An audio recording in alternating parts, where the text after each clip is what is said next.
कक्षा 12वीं की स्टूडेंट फाइनली आपके यहाँ भूगोल का त्रैमासिक परीक्षा पेपर लिख के आ चुके हैं। आप लोग बहुत से कमेंट कर रहे थे कि भूगोल का पेपर और प्रकार फाइनली आपके यहाँ पर भूगोल का पेपर आ चुका। आप यहाँ पर देख ली त्रैमासिक परीक्षा 2023-24 विषय भूगोल कक्षा 12वीं पूर्णांक आपका 70 नंबर का रहेगा। समय आपके यहाँ पर 3 घंटे रहने वाला। और साथ ही अपने यहाँ पर अच्छे मार्क्स लाना चाहते हैं भूगोल के पेपर में, तो इस पेपर को आपको जरूर याद करना।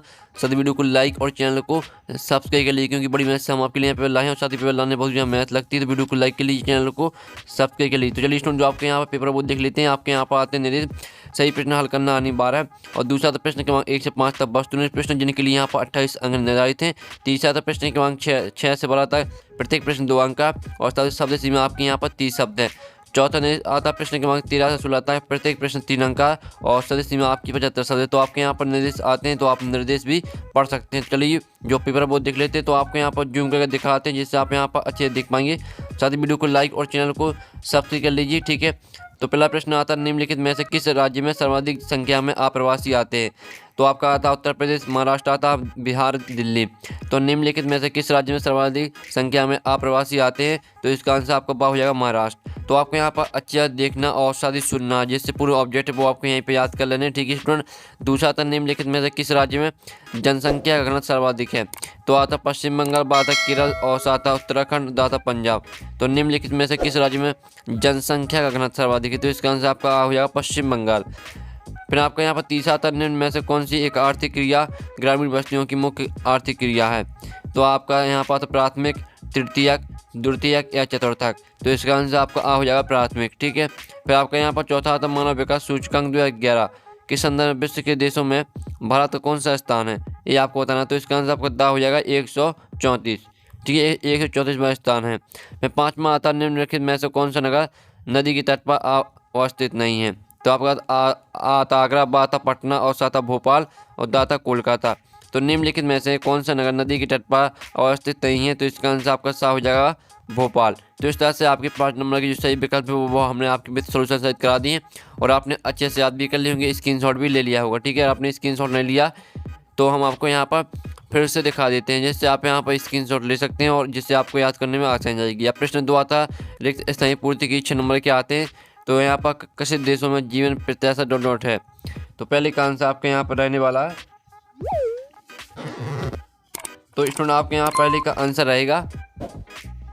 तो स्टूडेंट जो आपका यहाँ पहला रेगिस्तान किस देशों में जीवन प्रत्याशा डॉट डॉट है। तो इसका आंसर सभी को कमेंट में लिखना, जिसको भी इसका आंसर पता हो पहले रेगिस्तान का सभी को कमेंट में लिखना। दूसरा था सामाजिक और आर्थिक विकास का सूचक डॉट डॉट है। तो दूसरे का आंसर आपका यहाँ पर हो जाएगा शिक्षा, ठीक है। दूसरे का आंसर आपका यहाँ पर शिक्षा रहेगा। आप यहाँ पर देख लीजिए सामाजिक और आर्थिक विकास का सूचक शिक्षा है। और तीसरा था इस्पात व चीन उद्योग आंतरिक मंगोली, ठीक है, आंतरिक मंगोलिया के समीप स्थापित होते हैं। तो आप यहाँ पर देख लीजिए जो आपके यहाँ पर जो तीसरा आपका रेगिस्तान इस्पात व चीन उद्योग आंतरिक मंगोलिया, ठीक है। तीसरे रेगिस्तान का आंसर आपको हो जाएगा आंतरिक मंगोलिया के समीप स्थापित होते हैं। चौथा आता वर्ष 2011 की जनगणना के अनुसार सर्वाधिक नगरीय जनसंख्या डॉट किस राज्य में पाई जाती है। तो चौथे का आंसर आपका यहाँ पर हो जाएगा होशंगाबाद, ठीक है। चौथे का आंसर आपका उत्तर प्रदेश रहेगा, ठीक है। उत्तर प्रदेश आपके यहाँ पर चौथे का आंसर है। फिर आपको पाँचवा आता मध्य प्रदेश का पचमढ़ी डॉट डॉट नगर है। तो यहाँ मध्य प्रदेश का पचमढ़ी होशंगाबाद नगर है, ठीक है। तो पाँचवें का आंसर आपके यहाँ पर हो जाएगा होशंगाबाद। आप यहाँ पर देख लीजिए पाँचवें का आंसर आपका होशंगाबाद हो जाएगा। फिर छठवां आपका आता बी निर्माण का शाब्दिक अर्थ डॉट डॉट है। तो यहाँ बी निर्माण का शाब्दिक अर्थ हो जाएगा आपका सामान बनाना, ठीक है, सामान बनाना, ये आपका रहेगा यहाँ पर 6वें का आंसर। तो पहले जो आपका पहला रेगिस्तान था इसका आंसर आपको खुद करना। दूसरे का आंसर आपका शिक्षा रहेगा। तीसरे का आंसर आपका आंतरिक मंगोलिया। चौथे का आंसर आपका उत्तर प्रदेश और पाँचवें का आंसर आपका होशंगाबाद और 6वें का आंसर सामान बनाना। तो ये रहा आपका यहाँ पर रेगिस्तान का सॉल्यूशन। तो जल्दी से आप यहाँ पर स्क्रीनशॉट ले लीजिए। तो इस तरह से हमने आपका प्रश्न 2 भी कंप्लीट करा दी, जो कि 6 नंबर के आपके यहाँ पर रेगिस्तान थे। और यहाँ पर आप फिर से रिवाइज कर लीजिए, ठीक है। पहले का आंसर आपको सभी को कमेंट में लिखना। दूसरे का जो आपका यहाँ पर आता सामाजिक और आर्थिक विकास का सूचक शिक्षा है, ठीक है। इस्पात व चीन उद्योग आंतरिक मंगोलिया के समीप स्थापित होते हैं। वर्ष 2011 की जनगणना के अनुसार सर्वाधिक नागरिक जनसंख्या उत्तर प्रदेश राज्य में पाई जाती है। और पाँचवा आता मध्य प्रदेश का पचमढ़ी होशंगाबाद नगर है। बी निर्माण का शाब्दिक अर्थ है सामान बनाना। चलिए आप प्रश्न 3 देख लेते हैं। तो प्रश्न 3 आता सही जोड़ी बनाइए, जो कि आपके आती है 5 नंबर की कॉलम आ में आपकी यहाँ पर दी गई सही जोड़ी। पहले आती है सहकारी कृषि, तो इसे आपका स्थायी जीवन का आधार से मैच कर देनी है। और पंपास आपकी हो जाएगी नॉर्वे। और मानव विकास सूचकांक में प्रथम तो अर्जेंटीना सामने ही मैच कर देनी है। और विश्व में सबसे बड़ा जूट उत्पादक, तो इसे आपको मैच करना चीन। और विश्व का सबसे बड़ा चैलेंज रहता है कि तो इसे भारत से मैच कर देना है। तो इस तरह से आपकी जो सहयोगी वो कंप्लीट हो जाती है 5 नंबर की। तो जल्दी से आप यहाँ पे स्क्रीनशॉट ले लीजिए। अब आते हैं प्रश्न 4, एक वाक्य में उत्तर लिखिए। 6 नंबर के आते हैं। तो पहला था जनसंख्या वृद्धि दर से क्या आशा है, तो ये आपको बताना है। ठीक है, पहले का आंसर आपके यहाँ पर रहेगा, जो आपके यहाँ पर दिए जनसंख्या वृद्धि दर से क्या आशा है, तो इसका आंसर आपके यहाँ पर हो जाएगा एक विशिष्ट, ठीक है, एक विशिष्ट अवधि में व्यक्तियों की संख्या में परिवर्तन। ठीक है, आपके यहाँ पर आप यहाँ पर दे जनसंख्या वृद्धि दर से क्या आशा है, तो इसका आंसर आपका हो जाएगा एक विशिष्ट अवधि में व्यक्तियों की संख्या में परिवर्तन। ये रहेगा आपका यहाँ पर आंसर। ठीक है, आप यहाँ पर याद कर लीजिए, एक विशिष्ट अवधि में व्यक्तियों की संख्या में परिवर्तन। अब आपके यहाँ पर दूसरा था साक्षरता का सर्वाधिक लाभ क्या हुआ, तो दूसरे का आंसर रहेगा आपके यहाँ पर गरीबी मिटाना और बाल मृत्यु दर कम करना और साथ ही जनसंख्या नियंत्रित करना। ये आपका रहेगा दूसरी का आंसर। ठीक है, फिर से सुन लीजिए, गरीबी मिटाना और बाल मृत्यु दर कम करना और जनसंख्या नियंत्रित करना, ये रहेगा आपके यहाँ पर दूसरी का आंसर। फिर आपका तीसरा आता है जनसंख्या की दृष्टि से विश्व में भारत का कौन सा स्थान है, तो यहाँ पर जनसंख्या की दृष्टि भारत का विश्व में दूसरा स्थान है। तो तीसरे का आंसर आपका यहाँ पर हो जाएगा दूसरा। फिर आपका चौथा आता है काय घनत्व क्या है। ठीक है, तो इसका आंसर आपका हो जाएगा यहाँ पर कुल जनसंख्या निबल कृषित क्षेत्र, ये आपके यहाँ पर रहेगा। ठीक है, चौथी का आंसर कुल जनसंख्या निबल कृषित क्षेत्र, यहाँ पर देख लीजिए कुल जनसंख्या निबल कृषित क्षेत्र, आपका यहाँ पर चौथी का आंसर हो जाएगा। फिर आपका पांचवा आता है भारतीय डायास्पोरा के अनुसार भारत की कितनी जनसंख्या ने अन्य देशों में उत्प्रवास किया है, तो आपका यहाँ पर हो जाएगा 30 मिलियन। ठीक है, आपके यहाँ पर पाँचवें का आंसर आपका यहाँ पर हो जाएगा 30 मिलियन, यहाँ पर देख लीजिए। फिर आपका यहाँ पर छठवां आता जनसंख्या परिवर्तन के 3 प्रमुख घटक कौन से हैं, तो आपका यहाँ पर 6वें का आंसर हो जाएगा जन्म मृत्यु प्रवासन, ये आपका रहेगा यहाँ पर 6वें का आंसर। तो इस तरह से आपके जो 6 नंबर की एक वाक्य होता है वो कंप्लीट हो जाते हैं। पहले का आंसर आप यहाँ पर थे एक विशिष्ट अवधि में व्यक्तियों की संख्या में परिवर्तन, यहाँ पर पहले का आंसर रहेगा। दूसरे का आंसर रहेगा आपका गरीबी मिटाना और बाल मृत्यु दर कम करना और जनसंख्या नियंत्रित करना, और तीसरे का आंसर आपका दूसरा रहेगा। चौथे का आंसर रहेगा कुल जनसंख्या निबल कृषि क्षेत्र, और पाँचवें का आंसर आपका 30 मिलियन हो जाएगा। 6वें का आंसर आपको हो जाएगा जन्म मृत्यु प्रवासन। अब चलिए आपके यहाँ पर आते हैं सत्य असत्य पहचान की। 6 नंबर के आते हैं। पहला तो मृत्यु दर अधिक हो जाने से औसत जीवन प्रत्याशा घट जाती है, तो पहला आपके यहाँ पर रहेगा सत्य। ठीक है, पहला आपके यहाँ पर सत्य रहेगा। और दूसरा आपका आता है चलवासी पशुचारण एक प्राचीन निर्वाह व्यवसाय रहा है, तो ये भी आपके यहाँ पर रहेगा सत्य। और नैनीताल एक पर्यटन नगर, तो ये भी आपका सत्य रहेगा। और ग्रामीण बस्तियों के लोग प्राथमिक कार्य करते हैं, आपके यहाँ पर रहेगा असत्य।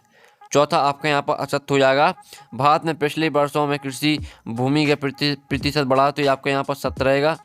और डॉक्टर हक के अनुसार विकास लोगों के विकल्पों में वृद्धि करता है, तो ये भी आपका सत्य रहेगा। तो इस तरह से आपके यहाँ पर सत्य असत्य कंप्लीट हो जाते हैं।